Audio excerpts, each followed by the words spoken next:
ভাই কি হয়েছে ভাই আপনার?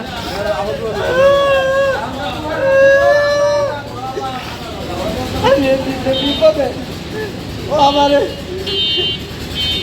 পাঠাইছি আমি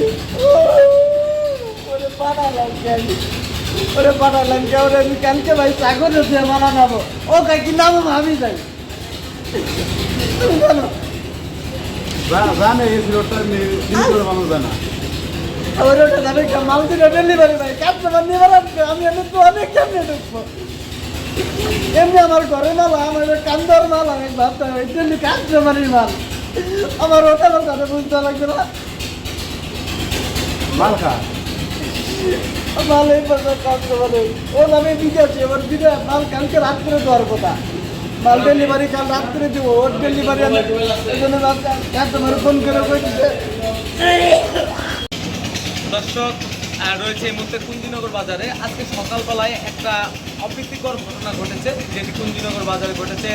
পরম জুয়েলার্সের মালিক লিটন পালের সাথে, তিনি তার কর্মচারী আজকে ফরিদপুর থেকে তার দোকানে আসার সময় ভোর 6:30টার দিক তার কাছে যে স্বর্ণ ছিল, আমরা যতটুকু জানি 7.5 আনার মতো স্বর্ণ ছিল। সেই স্বর্ণ কিন্তু 3টা মোটরসাইকেলে করে যাত্রী এসে তাদের কাছে থাপ্পড় মেরে তার কাছ থেকে কিন্তু স্বর্ণ ছিনতাই করে নিয়ে যায়। তো এখন আমরা তার কাছ থেকে শুনি যে ঘটনাটি কীভাবে ঘটেছিল। ভাই আপনি মানে ঘটনাটা কোথায় ঘটছে একটু আমাদের জানান তো, কীভাবে ঘটলো?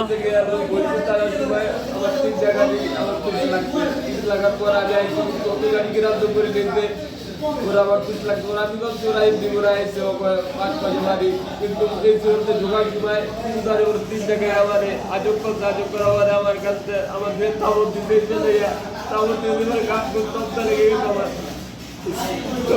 আমার গাড়ি চালিয়ে আমার একটা ভোট ওইগুলি জব দিয়ে গেছে পরে যাচ্ছি ওর গাড়ির চাবি যাওয়ার কাছে চাইয়া রাখতে কারণ আমার পরই কয়টা দাও আর পরে একটা গাড়ি দিয়ে গেছি কিন্তু তাদের তারা অপরাধ করে তারপর গাড়িটা দিয়ে যায় তাহলে আবার কয়জন লোক ছিল সাথে? 3টে গাড়ি তাদের 6 জন লোক ছিল। 3 গাড়িতে 10 জন লোক ছিল? 6 জন। আচ্ছা, ওই যে স্বর্ণ কতটুকু ছিল? 7 আনা। আর 7 আনাতে কয় ভরি? এক ভরি থেকে 9 আনা কম। 7 আনা নিয়ে গেছে তাই তো স্বর্ণ? এটা কত টাকা ঘটনাটা ঘটছে? 6 জন পরে ভরে মাল যা দিয়ে যাবে তারা আচ্ছা।